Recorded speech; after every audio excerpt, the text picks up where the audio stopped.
I-review natin tong Monster Air Mars XKT13. Ang price nito is around 720 pesos lang. And napaka-unique ng design niya. Ito yung pinaka na-enjoy ko sa product na to, yung charging case niya.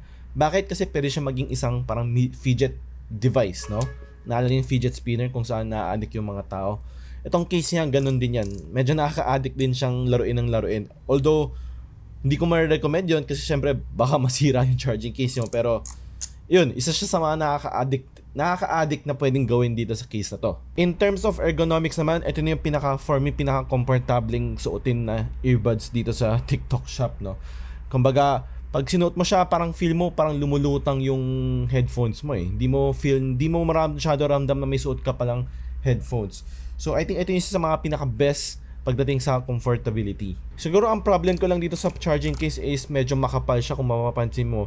Para siyang power bank na pabilog na style, and pag nilagay natin yung power bank or ganitong klaseng shape na charging case, hindi siya comfortable ilagay sa bulsa. So, yun yung problem ko. And hopefully, sana sa next na improvement nito, sana may kasama siyang konting lang na 2.5 na milliamp na power bank extra lang, kasi I think babagay siya, no, pag may kasamang power bank. In terms of sound quality naman, it's better than expected. Yun ang masasabi ko pagdating sa sounds niya.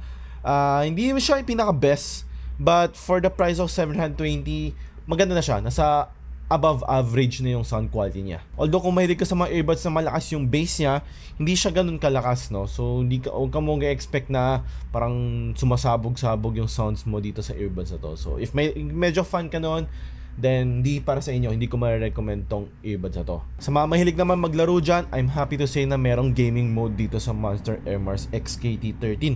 So expect mo low latency yan, pwede mo siyang gamitin sa pang FPS, sa mga importante yung sounds, magagamit mo to, no? Ma-recommend ko tong earbuds na to sa inyo. So if nanggamit ka ng earbuds, pwede tong Air Mars na to. So ang price na to is around 720 pesos. So I think it's not bad na for its price, no? And unique yung charging case niya, unique din yung functionality niya, no? I would say head turner tong charging case nila, no? I think for me, pinaka-best dito is yung charging case talaga. So nakaka-enjoy, nakaka-addict, sarap siyang ikutin, no? So if gusto niyo to, ikutin to, lilive ko na yung link dito sa lower left.